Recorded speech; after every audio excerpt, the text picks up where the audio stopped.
In Cheyenne, I met the richest man in the West. I also met Willie Ringo and was given a railroad train. This is how it happened.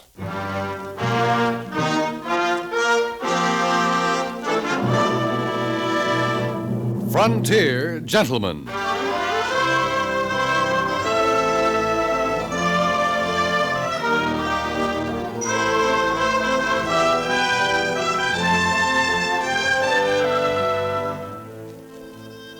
Herewith, an Englishman's account of life and death in the West.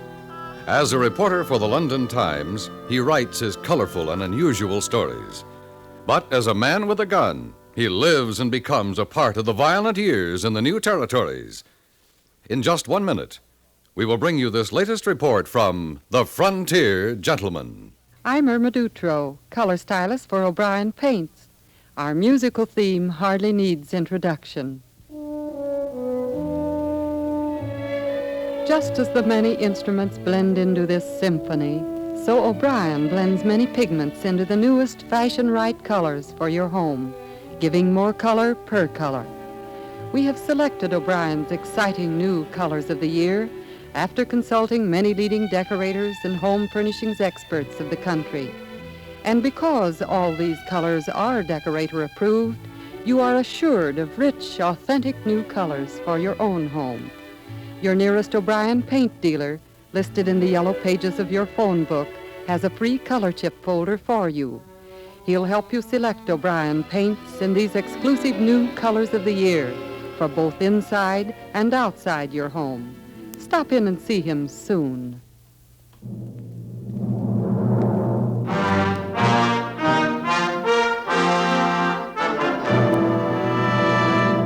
Now, starring John Daner. This is the story of J.B. Kendall, Frontier Gentleman.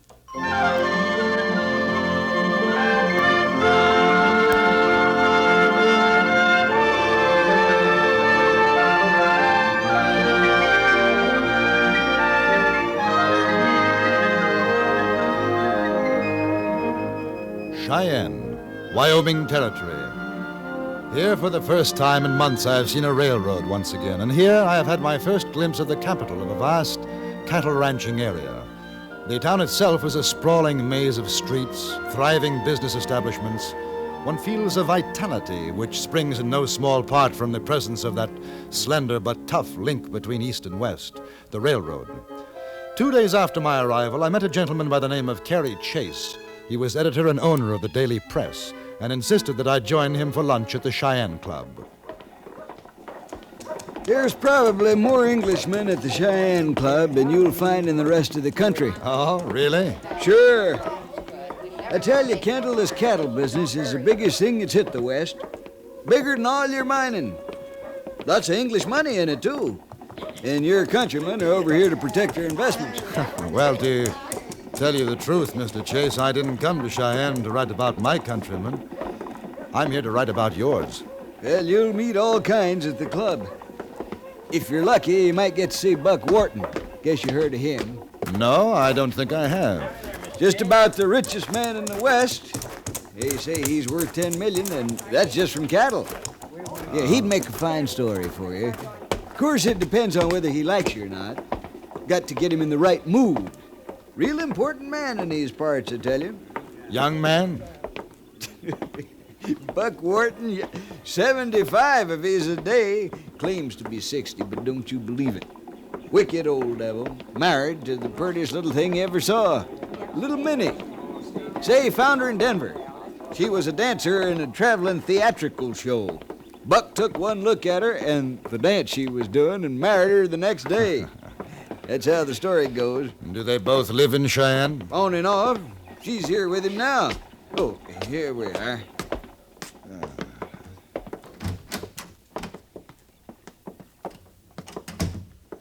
Afternoon, Mr. Chase. Afternoon, Jasper. Buck Wharton here. Yes, sir. He's in the bar. Fine. This is Mr. Kendall. He's going to have lunch with me. Yes, sir. That's fine. I'll get you a table, sir. Why don't we go in the bar, Kendall? Make any kind of a drink you want, even a cocktail. Though I wouldn't advise it if you drink with old Buck. He's a red-eye man himself. No, that's a little too early for me. But I'd like to meet Mr. Wharton, if he's in the mood. Sure. Don't mind the way he talks. Sometimes he gets a little... Well, you'll see. So I said, listen to me, you jerk-down little organ pudding foot. I can buy you and your whole shirt-tail outfit, and it wouldn't mean no more to me than spit. Why, man, I own Texas. I own Texas. That's what I said, boys. Buy 'em out or stomp 'em out. That's the way I made my money. Now, you boys take my advice. If they won't sell to you, just stomp on 'em. Just stomp on 'em. Yes, sir. Hello, boys. Buck. I'd like you to meet J.B. Kendall, correspondent for the London Times. Gentlemen, I'm Buck Wharton, mister, and there's two things I hate. Sodbusters and sheep punchers. And if you're either one of them, get out of my sight. He writes for the London Times, Buck. Who asked you, Chase? You got more lip than a muley cow. Ain't nothing I hate worse than a leaky mouth. Sit down, mister.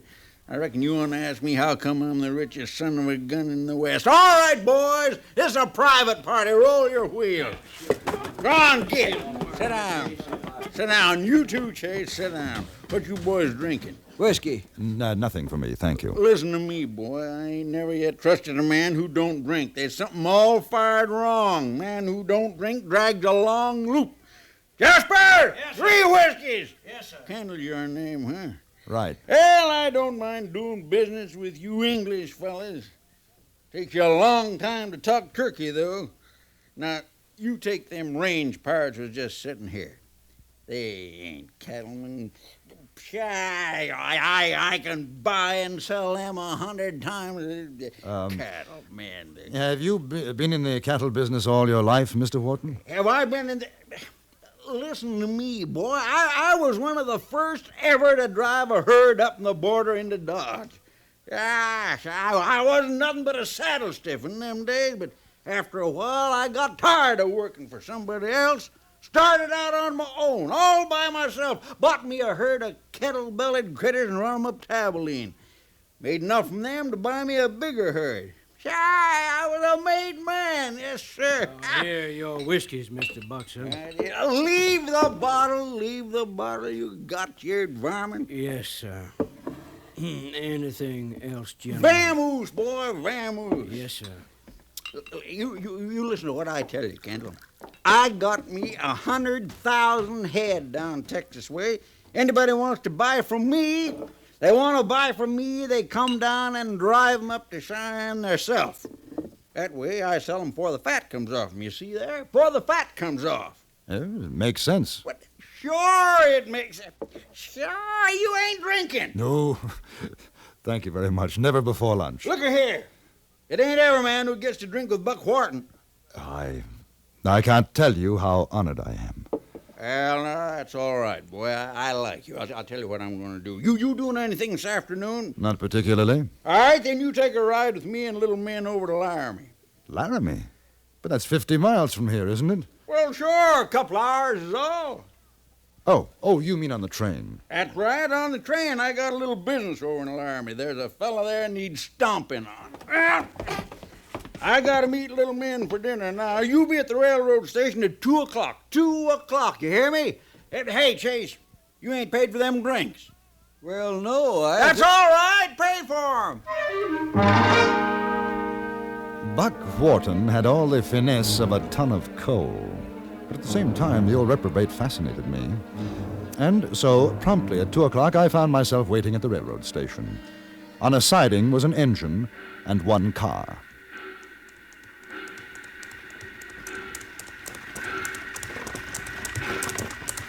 You be waiting here at 7. 7, you hear me, boy? Hey, Kendall! Kendall, this here's the little men. Men, say hello to Kendall. Mr. Kendall, Mrs. hello. Wharton? Buck told me he was coming with us. I think it's just fine. Have you ever rode an engine before, Kendall? No? Well, you're going to today. Well, I've always wanted to. Boy, when you're with Buck Wharton, you do what you've always wanted to do. That's because I could buy and sell any jughead in this whole territory. Buck owns part of the railroad, don't you, honey? Yeah, and before I'm through, I'm going to own all of it. Me and you ride in the car. I don't want you getting no cinders and dust on that there new dress. Set me back $300, that dress did, Kendall. $300. Ah, it's beautiful. I'm Beautiful. glad you like it. Yes, y'all fired up, Hank?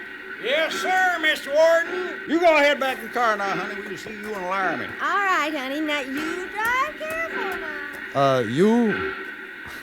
You own this train, Mr. Wharton? Well, of course I own it, but I'm a rich man. A rich man. Kendall, you call me Buck. You got a handle? Yes, J.B. Well, then let's get on this iron horse, J.B.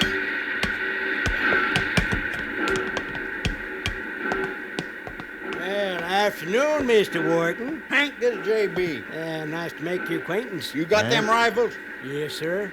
Yeah, gol darn buffalo, J.B. The cussed things stray all over the tracks. Heard of them knock the engine off the rails one time. You remember that, Hank?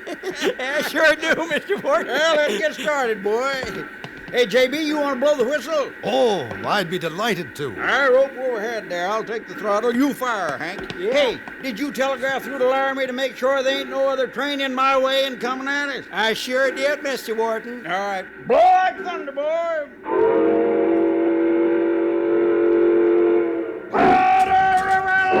Back!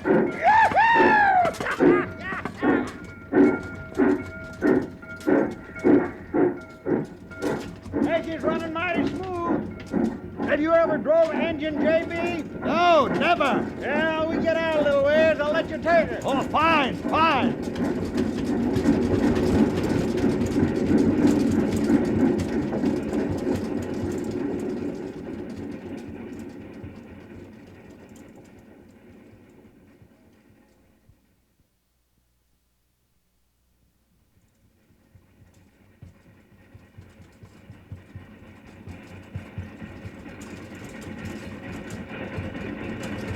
That's Dale Creek Bridge up ahead there. Oh?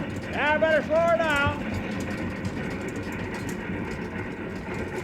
Why the bridge? Well, it's the highest in the world. Hey, Mr. Wharton, the brakes! The brakes! What? It's the brakes. Something on the track! Something on the track. There's a boulder.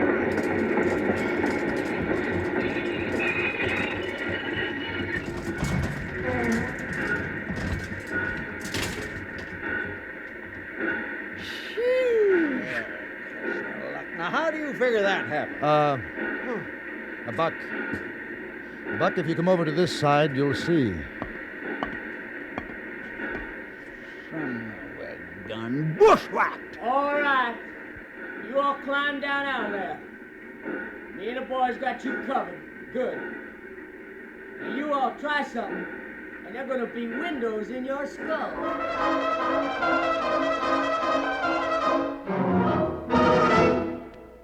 In a moment, we return to Frontier Gentlemen.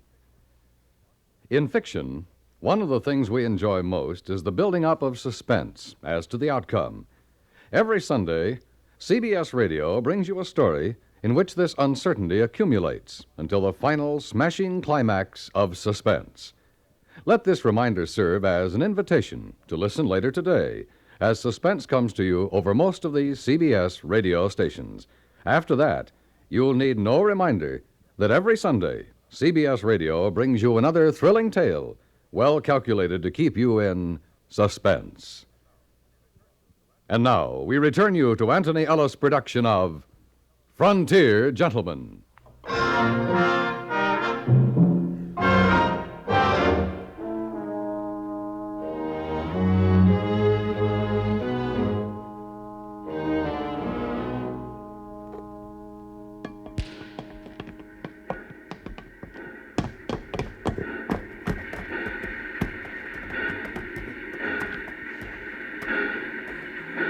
Any of you fellas carrying shooting irons? What do you mean by this? Listen here, boy. You know who I am.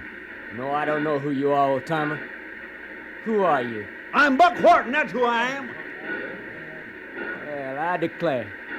They say you got more money than a yellow dog got fleas. I'm proud to meet up with you, Mr. Wharton. Now, you know who I am? You're a churn-dash calf who ain't got no better sense than I'm to Willie try- Ringo. If you don't shut that flannel mouth of yours, I'm gonna cut out your tongue. Well, who are you? Hank Marble. And you?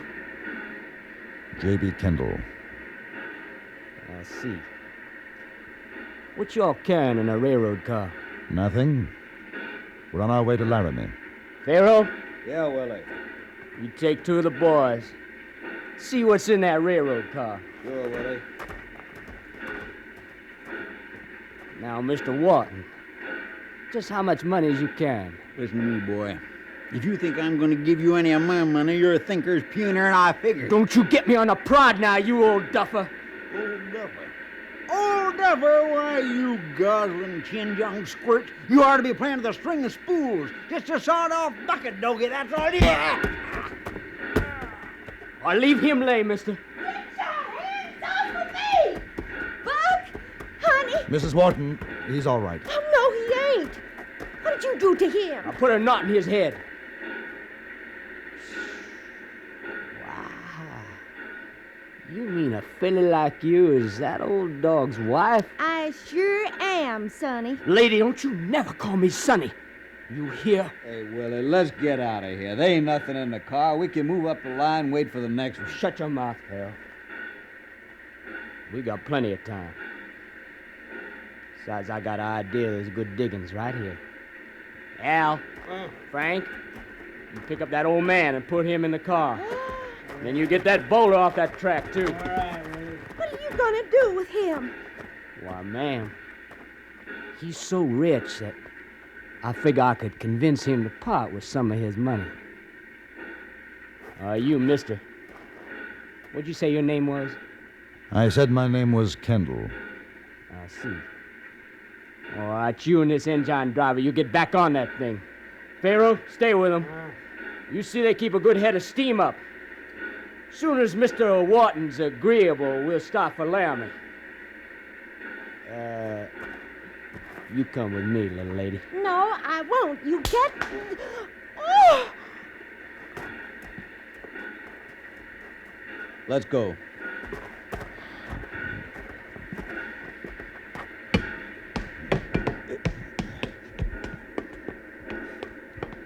All right. Stand over there, both of you.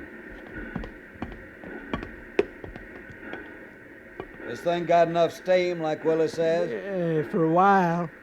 You want to stay alive, you see it keeps that way. Where are the rifles Buck was talking about when we left Cheyenne? Up there? Yeah, I've seen them. See up there on the rack? Loaded? Yeah. When do you have to throw on more wood? A few minutes? We'll wait.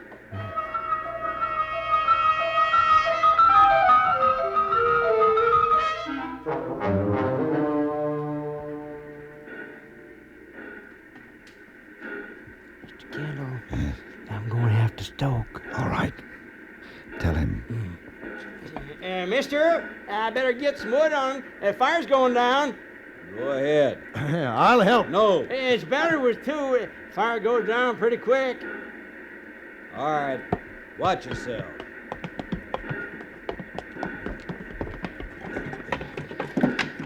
While I'm loading the firebox, you put it in reverse. Then open up the throttle.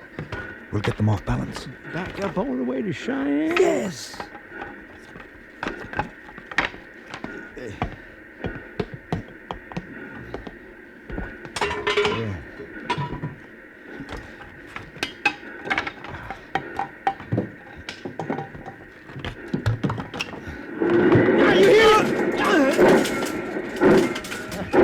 You all right, Hank? Yeah. Hey, what we gonna do with this here fella? You just watch him. If he comes to, hit him again. All right. You take his gun. I'll use one of the rifles. Hey, listen, I can't see so good going backwards like this. Don't worry about it. We could back right in another train. There's one bound this way out of Cheyenne in a while. We'll meet it. Listen. Is there any way for me to go back to the carriage? Well, you can crawl over the tender. You better not, though. I can try.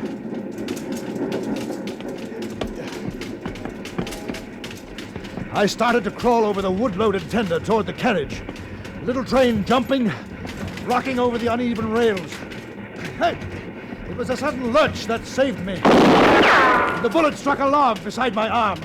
I felt a splinter tear my cheek, and I fired back. I hit one of them, Saw him fall off the carriage platform. Then Willie Ringo darted back inside. I made a jump for the platform. And there were two of them inside now. I stood to the side of the open door and waited. There. Hey, Kendall! Kendall! What is it? You stop the train, I'll make a deal with you! You throw out your guns. How do I know you won't come in and shoot? You don't. I'll kill the old man and the girl! It won't do you any good. You'll die for it. Kendall, this here's Buck. Listen to me, boy. You gotta stop. There's another train coming toward us. I can see it. Ringo, give your guns to Mr. Wharton and I'll stop the train. All right, all right! All right, you better get out of here, Buck. Yeah, she's coming up fast. No, it's all right. Hank has seen it. Jump! Mr. Will, I'm gonna get killed! You stay right where you are, sonny, or I'll blow out your lamp.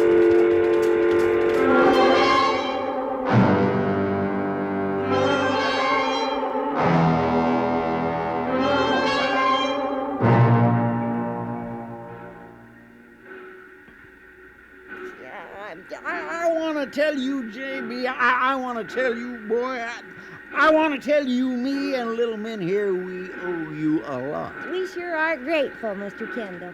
Why, you saved our lives. You sure did. Money just can't buy what you done for us, J.B. Money can't buy what you done for us, so I ain't gonna insult you by offering any.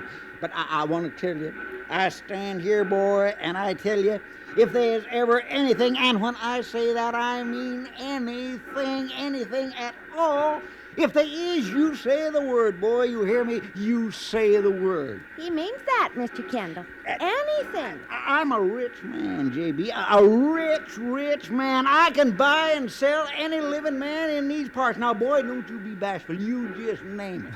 No, you don't have to give me anything. Yeah, this train. How about this little train? She's yours, boy. She's yours. No, thanks. Ah, that company paid for her, and I'd give her to you, J.B. She is yours. But what am I going to do with the train? Sell her back to the company. I'll make them give her to me, and we can split the profit. Now that's what you call a business transaction, boy.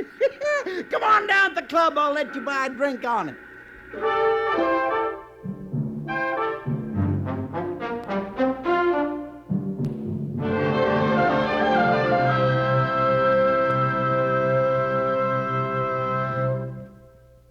Frontier Gentlemen was written, produced, and directed by Anthony Ellis and stars John Daner as J.B. Kendall. Featured in the cast were Parley Bear as Buck Wharton, Jack Crucian as Hank, Eddie Firestone as Willie Ringo, Harry Bartell as Carrie Chase, and Virginia Gregg as Min Wharton.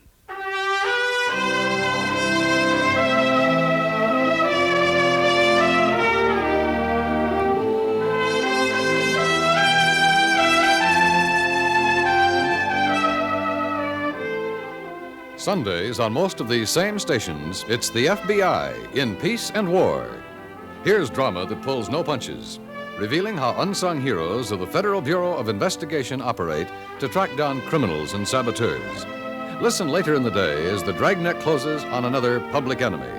It's 30 minutes of thrilling, spine-tingling drama on the FBI in Peace and War.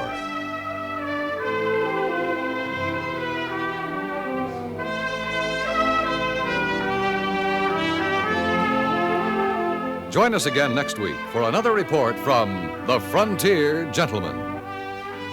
Dan Cubberly speaking.